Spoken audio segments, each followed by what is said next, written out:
Well, the pot is empty. That'll tell you how good this pasta dish is going to be when you make it for your family.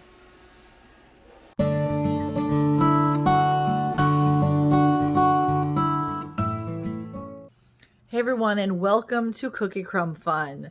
Today I joined a collaboration called Noodle November.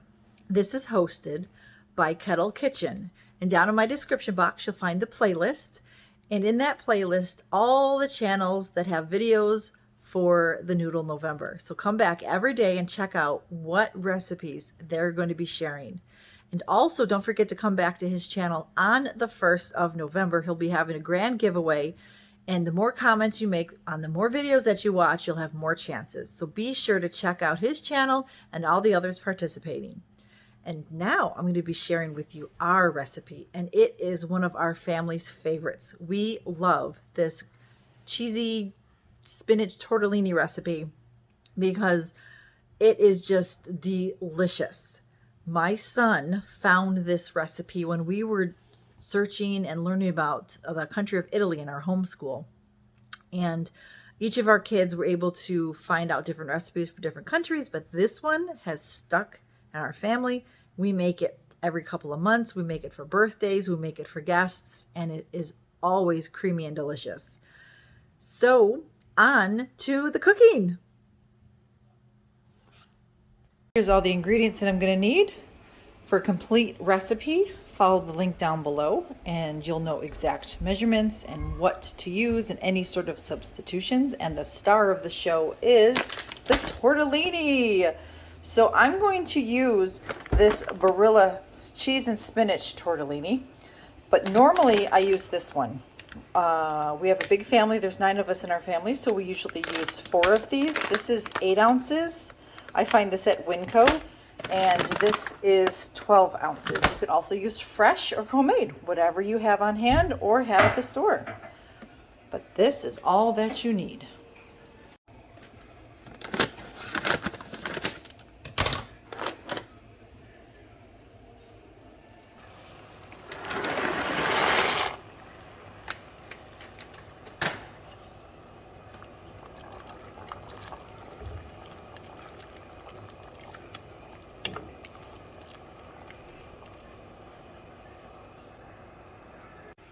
Over here I have the pasta cooking, and then in my Dutch oven pan, wonderful cast iron pan here, I'm going to add my tomatoes and all the spices. You can use fresh garlic, fresh basil, whatever it is that you like to cook with, you use it. I'm using petite diced tomatoes because my family seems to like them better.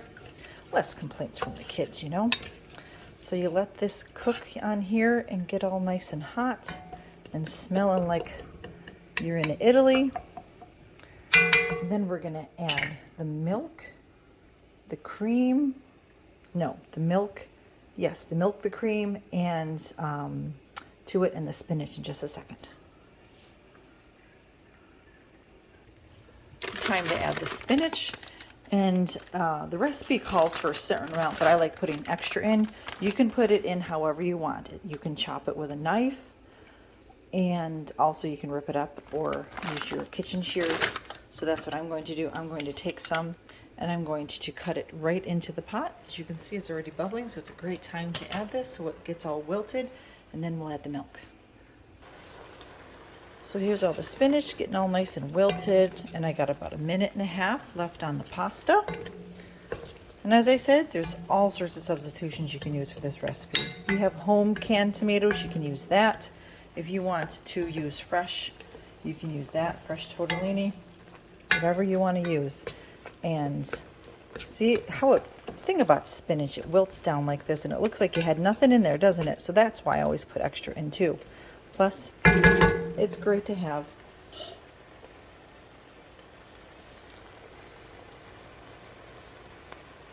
There we go. Now it's time to add the milk.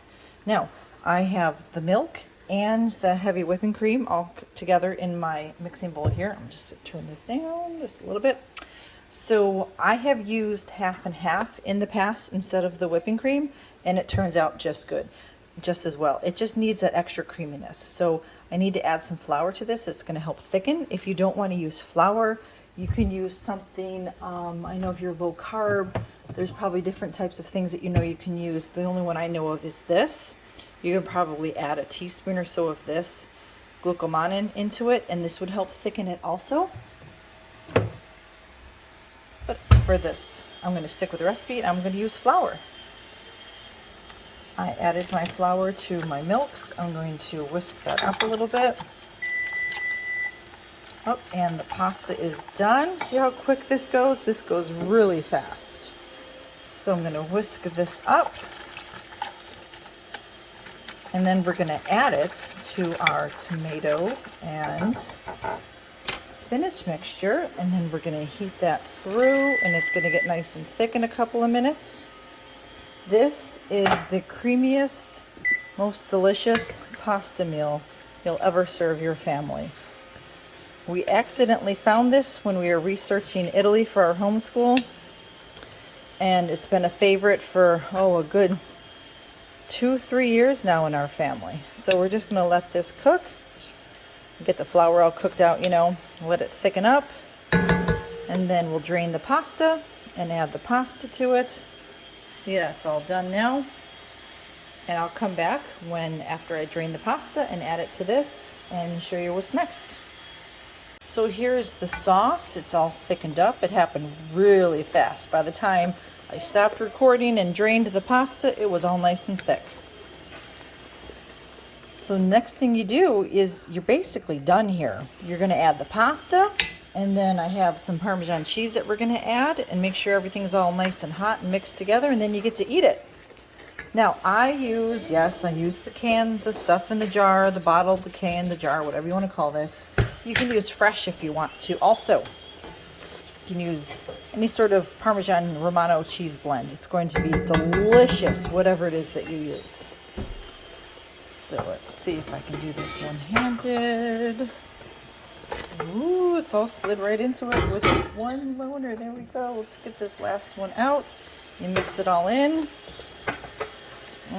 These are the moments where you wish smell-o-vision was a real thing. Doesn't it smell good, Amelia? And it tastes good. Is this one of your favorite meals? My second favorite meal. Second favorite meal. Do you want to know what my first one is? Please tell me. Pizza. Pizza, really? Well, this is my son Jackson. He's 14. This is his favorite meal. And he made it when we first made it, so even a kid can make it. Now look at that. Isn't that delicious looking? Look at that creamy sauce. Now, let me tell you a few things before we dig in and taste test it. I have made a similar recipe with sausage. So if you had some sort of sausage links, Italian sausage, whatever sort of things, hot, mild, spicy, you can slice those up and put this in here. That would be fantastic. The sauce is what makes this. The tortellini are delicious. Now, if you want to use sausage tortellini, use sausage tortellini, and that would give you the added flavor of the sausage and the extra protein of the meat. You want to taste test it? It just finished. You gotta let it cool off. So my son really wants to taste test this recipe, and I'm gonna let him do it. But that's how simple this is. There are a bazillion different ways you can substitute different ingredients. Oh, he's gonna dig right in. It's gonna burn your mouth. That's how good it is.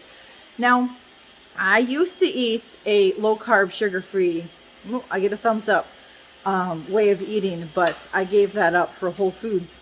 And let's see, there are Dreamfields pasta that a lot of people on the Trim Healthy Mama diet use. You could probably use those, elbows or something. I know some people are using the Hearts of Palm. My sister has been starting to use those different noodles. That would make it low carb. You can use brown rice pastas. There's the lentil pastas. There's quinoa pastas. Oh, that chickpea stuff? Yeah, my family doesn't like that. We tried it. We're sticking with the brown rice stuff, except for tortellini. I haven't found brown rice tortellini. If you know of one, please let me know. So yeah, we've been using brown rice pasta, so you can use all sorts of different pasta substitutes, whatever it is that you need to eat for your health or for your taste buds. You just eat whatever you want in this, and add sausage. You probably could add bacon to it. Oh, bacon, Jackson. We should add bacon next time. For a few minutes. I think some added bacon would be delicious. Like if I cooked the bacon in the pot and then added the tomatoes. Wow. That sounds delicious. I think we just came up with a new way to make this. So if you make this, I hope that you enjoy it. Now, the one thing I did do, I want to warn you about. I did cook it and put it in the slow cooker and kept it on low during church for our potluck. And it got a little bit too cooked. You know, like how pasta, now it wasn't burnt. You know, sometimes people say red sauces get burnt in a slow cooker. This did not get burnt. This was more of a, the pasta got a little crusty and it got a little dried out. So I know there's a way, see, I had everything all cooked and I just wanted it warm. So I think it was on warm for a little bit too long and it sat for too long. So this really isn't a great, unless you know any tips or tricks on how to prevent that from happening. All right, let us all know. But this really isn't a slow cooker meal. You could probably make the sauce in a slow cooker and then add the pasta when it's time to eat. Instant Pot? You probably could. But then you would have to cook the pasta with extra water and stuff. So I'm not an Instant Pot expert. So if you use a pressure cooker and you're good at it and you know exactly how to cook this sort of thing in it, then go ahead and do it. You probably could do it all on the saute mode. It's really all that you would need. And then just cook the pasta beforehand and then cook it on saute or something. You never know. All right, so that's the recipe. We're going to go taste test it, and I'll be right back. And that's all I have for you today. I hope that you're able to make that recipe for your family and enjoy it for a meal. And the links down below are to Kettle Kitchen and to their playlist for Noodle November. And be sure to come back to his channel on the 1st for the giveaway and also throughout the whole month of November to see who's participating and what recipes they'll be making for Noodle November. Thanks for watching, and as always, be a blessing.